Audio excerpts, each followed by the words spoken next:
Hello everyone, welcome to this channel. Today we are diving into the complex and expansive world of the Lord of the Rings, a universe so vast that no matter how much you study, there's always more story to uncover. Tolkien's stories are divided into three ages. The Lord of the Rings movies we've seen take place in the Third Age, while the series focuses on the Second Age.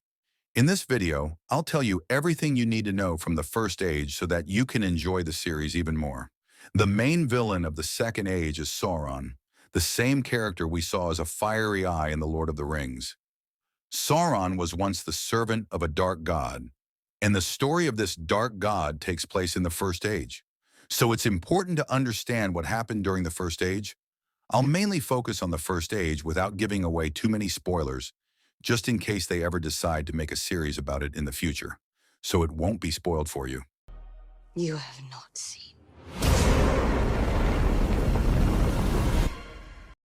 No story starts from the very beginning like Tolkien's. He wrote his story from the earliest point a writer could, starting with the one god named Eru Ilúvatar. Tolkien himself was religious, and the one-eyed symbol in The Lord of the Rings was inspired by religious concepts from Christianity.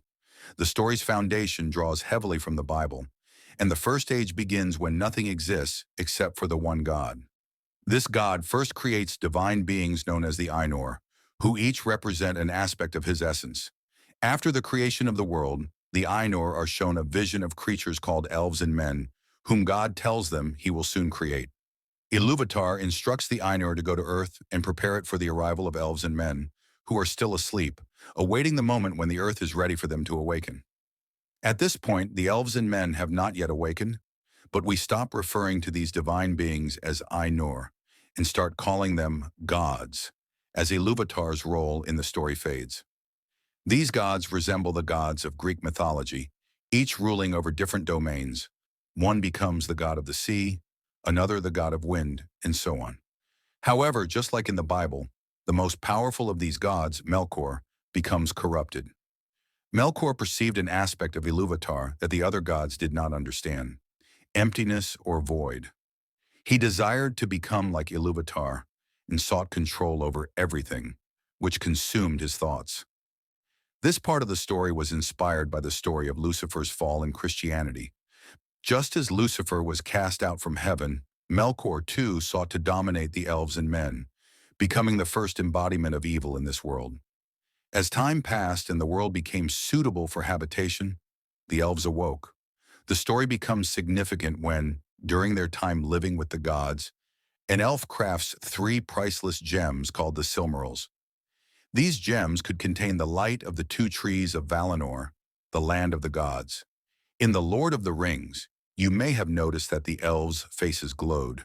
This was because they were born in the land of the gods, where the light of the two trees shone upon them. Humans, not having lived in this land, lack this glow. The Silmarils, however, could capture and preserve this light.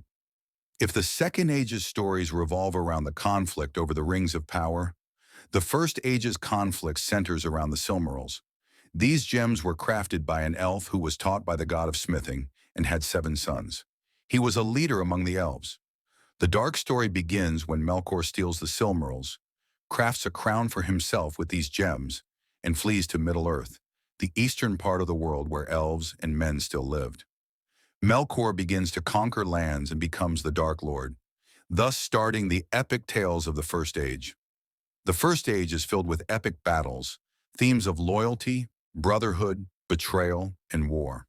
When the Silmarils are stolen, the elves swear a terrible oath to reclaim them at any cost, leading to countless wars between the elves and Melkor. The 7 sons of the elf who crafted the Silmarils remain true to their vow to the last drop of their blood. This oath even caused conflicts among the elves themselves, leading to tragic battles. To reach Middle-earth, some elves traveled by ship, while others crossed the frozen wasteland that connected the two worlds. A scene from the trailer shows Galadriel crossing this icy region. Meanwhile, Melkor tortures the elves who had awakened, transforming them into the first orcs, and he gains a faithful servant, Sauron. Sauron, a Maya, was one of the lesser divine beings who served the gods. He had immense power, was immortal, and could shape-shift into different forms, even wolves or bats. Known as Sauron the Deceiver, he was cunning and manipulative, and he became Melkor's second-in-command, organizing his armies. During the First Age, Melkor constructs a fortress called Angband, where he breeds many of the evil creatures we later see in The Lord of the Rings. One of his most notable creations is the Balrog, the fiery demon that Gandalf fought in the film. For 400 years, Melkor is besieged by the Elves, but in a battle called the Battle of Sudden Flame, he breaks free, and brutal wars follow. Human involvement in the First Age is minimal, as the main focus is on the Elves. Over time, Melkor conquers most of Middle-earth, and no one seems able to stop him. One of the most famous battles is the Battle of Unnumbered Tears, and another epic tale is the Fall of Gondolin, which is also hinted at in the trailer with scenes of elves fighting orcs. One of the beautiful stories that takes place in the First Age is about a character named Hurin. He was a man, and Morgoth, in his quest to find the hidden city of Gondolin, captured Hurin. For decades, he imprisoned him at the peak of a mountain and used sorcery to force him to watch his children suffer and die, hoping Hurin would reveal the location of the city. However, Hurin endured this torment for many years and never gave in. This story alone has its own independent book called The Children of Hurin. The tales of the First Age are filled with such heroes, and there are many of them. Ultimately, without giving away too much, Morgoth, being a god, could not be killed. However, after several thousand years, all the storylines in the First Age converge. Remember how in The Lord of the Rings all the storylines connected in the third part, culminating in the final battle where all characters came together, from the Ents to hobbits, men, elves, and even eagles, united in one place to destroy Sauron? Similarly, in the First Age, all storylines intertwine to defeat Morgoth, with the gods also descending to the land for the war against him. This final battle, famously known as the War of Wars, is depicted in the trailers, including a scene where Galadriel is gathering the helmets of fallen elves. When this battle concludes and the Dark God meets his end, the fate of the Silmarils becomes clear. Morgoth's followers, those few who survived, flee deep into the mountains, and no one sees them again. However, this battle was so significant that it changed the world forever, with parts of Middle-earth sinking into the sea. Almost all the major characters of the First Age are killed or removed from the story, leading to the Second Age, which begins with new stories and characters. In the Second Age, we have two important characters, one of whom we see in The Lord of the Rings, namely Elrond and his brother Elros. At the end of the First Age, when the outcome of the final battle is determined, the gods begin to recreate the land and offer these two brothers the choice to live as men or elves. There are differences between men and elves. Men age and die, and after their death, their spirits wait in a hall until the end of the world before going before Eru Ilúvatar. Elves, on the other hand, do not age. If they are killed, it is usually by a weapon.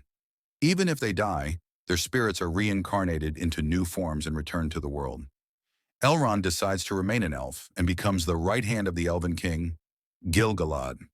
In the First Age, with the great characters dead, power shifts to Gil-galad, who plays a significant role in the series. Elrond becomes the right hand of the Elven King, while his brother Elros chooses to become a man, seeing mortality as a gift. Because men remained loyal to the elves during the First Age, the gods create a realm for them, a land called Númenor. In the Second Age, men play a more prominent role, and Elros becomes the king of men, starting a civilization there. Aragorn, whom we see in The Lord of the Rings, is a descendant of Elros, but unlike his brother, Elros does not live as long, aging and eventually dying. The stories of the Second Age span 3,000 years, and Aragorn is born 60 generations after Elros. However, during the events of The Lord of the Rings, Elrond is still alive. Unfortunately for Elrond, we see in the story that his daughter also chooses to live like men and become mortal. In that land of Númenor, men build temples to worship the gods, begging them never to come to the west. But as you might guess, darkness has not been completely eradicated. Although Morgoth is defeated, Sauron the Deceiver is still alive, living among the people. In the stories of the Second Age, the conflict is no longer about the Silmarils. Instead, it centers around the Rings of Power, which possess magical abilities. Sauron attempts to use the power of the rings to re-establish himself as the new Dark Lord and regain his power over Middle-earth. Well, friends, that's it for today's video. If you found this video helpful and enjoyed it, please make sure to like it. I hope you succeed in your life, and take care.